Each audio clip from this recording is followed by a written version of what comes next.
ఇది నాది కాదు కవిత్వం, ఇది ప్రెస్ పీటీఐ రిపోర్ట్, ఇది సుప్రీంకోర్టు ఇచ్చింది. సో ఇవాళ ఎందుకు ఈ హడావుడి గత వారం రోజులు జరిగింది అంటే దానికి ఇప్పుడైనా మీకు ఆన్సర్ దొరికిందని నేను అనుకుంటా ఉన్నా. ఎందుకు అంటే తన బినామీ భాగోతం, తన బినామీ యొక్క కుంభకోణం, 6,000 కోట్ల వర్కులు ఏదైతే ఈ రాష్ట్ర ప్రభుత్వం కేఎల్ఎస్ఆర్ అనే కంపెనీకి, ముఖ్యమంత్రి గారి బినామీ కంపెనీకి ఇచ్చిందో దాన్ని బయట పెట్టక తప్పని పరిస్థితి. ఇప్పుడు సుప్రీంకోర్టు చెప్పిన తర్వాత రాష్ట్రము కేంద్రం విచారించాల్సిందే, కాబట్టి తప్పని పరిస్థితి. ఇవాళ వాస్తవం ఏంటి అంటే సుప్రీంకోర్టు ఇంకొక మాట కూడా చెప్పింది, CBI are SFIO serious fraud investigation agency are ED, ఈ 3 ఏజెన్సీల ద్వారా వెంటనే విచారణ జరిపించండి. నేను చదువుతాను, ఒకసారి వినండి. The supreme court on January 23rd sought responses of the Center, Telangana, CBI, ED and SFIO on a plea seeking an independent probe into multi-crore corporate fraud involving alleged collusion of state authorities and a high-ranking member of the judiciary. This is a PTI report, not mine. So point ఏంటంటే ఈ ఫ్రాడ్ను, ఈ బినామీ భాగోతాన్ని దాచడానికే గత వారం 10 రోజులు నానా తంటాలు పడి పాపం మిమ్మల్ని ఇబ్బంది పెట్టి మీరు రోడ్ల మీదకి వచ్చి మా నాయకులు, మా కార్యకర్తలు ఇబ్బంది పడి ఏం జరిగిందయ్యా ఇందులో అంటే ఇగో అసలు విషయం, ఈ దొంగని, ఆ కుర్చీలో కూర్చున్న దొంగని ఇద్దరు పరస్పరం తమ బినామీ భాగోతం బయటికి రాకుండా ఉండడం కోసమే దావోస్ నుంచి ఆదేశాలు ఇచ్చి మరి ఈ డ్రామా నడిపారు.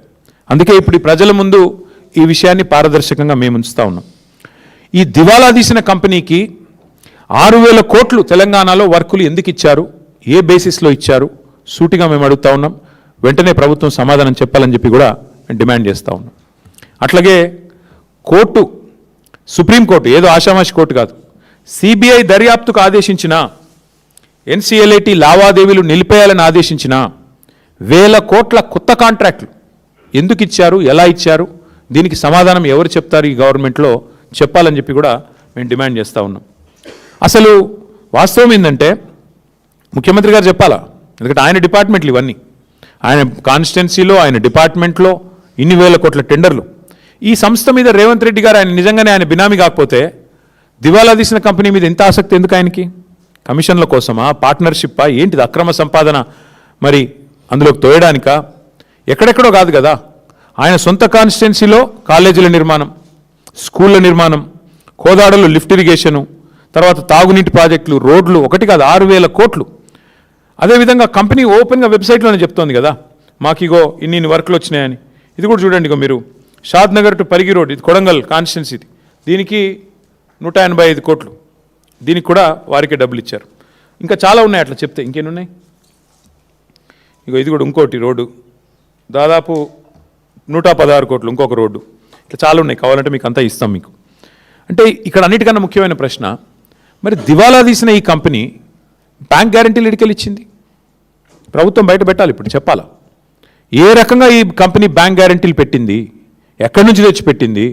రూపాయి లేని కంపెనీ, జీతాలకు బ్యాంక్ లోన్ తీసుకునే కంపెనీ ఉద్యోగుల కోసం, మరొకవైపు దివాలా ప్రక్రియ జరుగుతున్న సమయంలో ఆర్థిక లావాదేవీల మీద నిషేధం ఉన్నప్పుడు 100 కోట్ల బ్యాంక్ గ్యారంటీలు ఈ కంపెనీ ఎట్లా సమర్పించింది? దీనికి ఎవరు అండగా నిలబడ్డారు గవర్నమెంట్లో? ఎవరి ఆదేశాల మేరకు ఇన్ని 1,000 కోట్ల వర్కులు ఈ కంపెనీకి వచ్చాయి? ఇది ఖచ్చితంగా రాష్ట్ర ప్రభుత్వ పెద్దలు సమాధానం చెప్పి తీరాలి.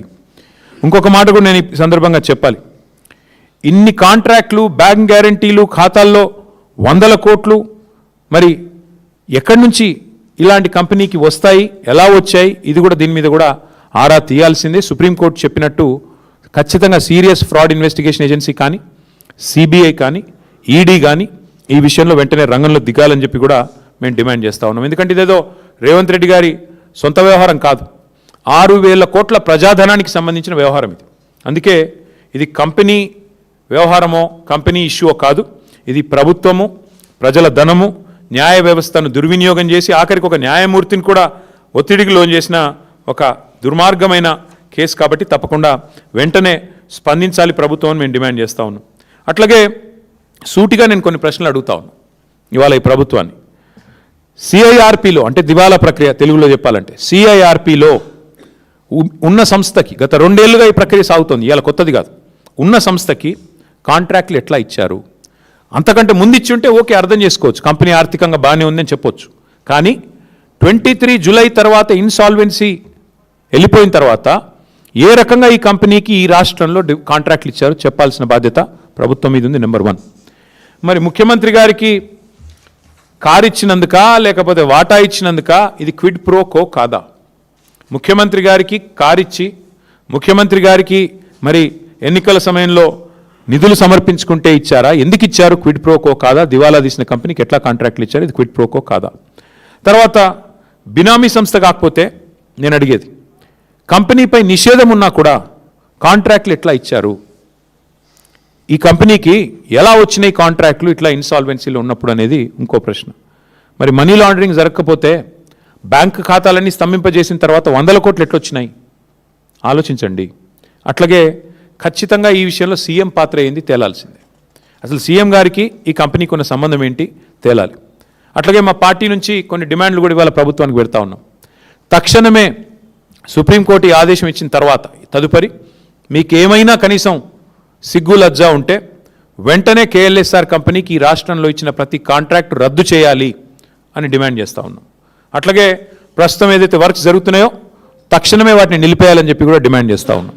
దాంతోపాటు సుప్రీంకోర్టు విచారణ పూర్తయ్యేదాకా, సుప్రీంకోర్టు ద్వారా ఆదేశించబడ్డ విచారణ పూర్తయ్యేదాకా ఈ కంపెనీకి ఎట్టి పరిస్థితుల్లో ఈ రాష్ట్రంలో మరొక వర్క్ కూడా ఇవ్వకుండా బ్లాక్ లిస్ట్లో పెట్టాలని చెప్పి కూడా డిమాండ్ చేస్తూ ఉన్నాం. అన్నిటికన్నా మించి మా డిమాండ్ అన్నిటికీ మించి అసలు ఈ బినామీ భాగోతం వెనకాల ఉన్న వ్యవహారం మొత్తం మీద సిబిఐ, ఈడీ లేదా ఎస్ఎఫ్ఐఓ సుప్రీంకోర్టు ఆదేశాల మేరకు వెంటనే రంగంలోకి దిగాలి. జనరల్గా ఒక రాష్ట్రంలోకి సిబిఐ, ఈడీ రావాలంటే మొన్న కిషన్ రెడ్డి గారు మహానుభావుడు చెప్పాడు, కొత్త విషయం మాకు తెలియదు. రాష్ట్ర ప్రభుత్వం కోరుకుంటే మేము విచారణకు ఆదేశిస్తామని చెప్పాడు. ఎవడైనా దొంగ నన్ను పట్టుకోండా అని చెప్పి పోలీస్ స్టేషన్ పోయి కంప్లైంట్ ఇస్తాడా? కానీ ఇక్కడ ఏమైంది? సుప్రీంకోర్టు ఆల్రెడీ చెప్పింది, ఇక తప్పించుకోలేడు కిషన్ రెడ్డి కూడా. సుప్రీంకోర్టే చెప్పింది సిబిఐ రంగంలో దిగండి, ఈడీ రంగంలో దిగండి, ఎస్ఎఫ్ఐఓ రంగంలో దిగండి అని చెప్పింది. సుప్రీంకోర్టు సెంటర్కి నోటీస్ ఇచ్చింది, స్టేట్కి నోటీస్ ఇచ్చింది. నిజంగా కిషన్ రెడ్డి గారు బీజేపీ ఇవాళ రేవంత్ రెడ్డిని కాపాడుతున్న మాట నిజం కాకపోతే వెంటనే సిబిఐ, ఈడీ, ఎస్ఎఫ్ఐఓ రంగంలో దిగాలి. ఈ బినామీ భాగోతం, కేఎల్ఎస్ఆర్ భాగోతం వెంటనే విచారణ ప్రారంభించి చర్యలు తీసుకోవాలని చెప్పి మేము డిమాండ్ చేస్తూ ఉన్నాం. తీవ్రమైన అవకతవకలు, ఆర్థిక కుంభకోణం, క్రిమినల్ కుట్ర, అధికార దుర్వినియోగం, వీటన్నిటి మీద, మనీ లాండరింగ్ మీద, ముఖ్యమంత్రి గారి పాత్ర మీద కూడా సిబిఐ, ఈడీ వెంటనే విచారణ చేయాలని చెప్పి కూడా మేము డిమాండ్ చేస్తూ ఉన్నాం. దీని మీద వేగంగా స్పందించాల్సిన బాధ్యత ఖచ్చితంగా కేంద్ర ప్రభుత్వం మీద ఉంది. ఇప్పటికే మీకు నోటీస్ ఇచ్చి మరి సుప్రీంకోర్టు 10 రోజులు అయింది. మేము 10 రోజుల తర్వాతే మాట్లాడుతున్నాం. మీరు స్పందిస్తారేమో అనుకున్నాం, మీరు స్పందించలేదు. అందుకే స్పందించాల్సిన బాధ్యత మీద ఉంది కాబట్టి, మీ మీద ఉంది కాబట్టే మీకు గుర్తు చేయడానికే మరి ఇవాళ ఈ ప్రెస్ మీటు. మరి మధ్యలో ముఖ్యమంత్రి గారు దావోస్లో మాయమయ్యారని కూడా వార్తలు విన్నాం. మాయమై సడన్గా 4-5 రోజుల తర్వాత ఎక్కడో తేలారు. ఆ 4-5 రోజులు ఎక్కడ పోయారో ఎవరికీ తెలియదన్నారు. మరి ఇట్లాంటి రహస్య కార్యకలాపాలు చక్కబెట్టడానికా, మరి తమ బినామీ సంస్థలతో మరి భాగోతాలు చేయడానికా, దేనికి పోయారో వారు చెప్పాలా? ఈ డబ్బులు గతంలో మీరు గుర్తుండాలి, మీకు ఉత్తమ్ కుమార్ రెడ్డి పీసీసీ ప్రెసిడెంట్గా ఉన్నప్పుడు, రేవంత్ రెడ్డి పీసీసీ ప్రెసిడెంట్గా ఉన్నప్పుడు ఇలాంటి చాలా ఆరోపణలు చేశారు. ఆధారాలు లేకుండా నోటికి ఎంత వస్తే అంత మాట్లాడినారు. కానీ ఇవాళ మేము ఆధారాలతో సహా మాట్లాడుతున్నాం.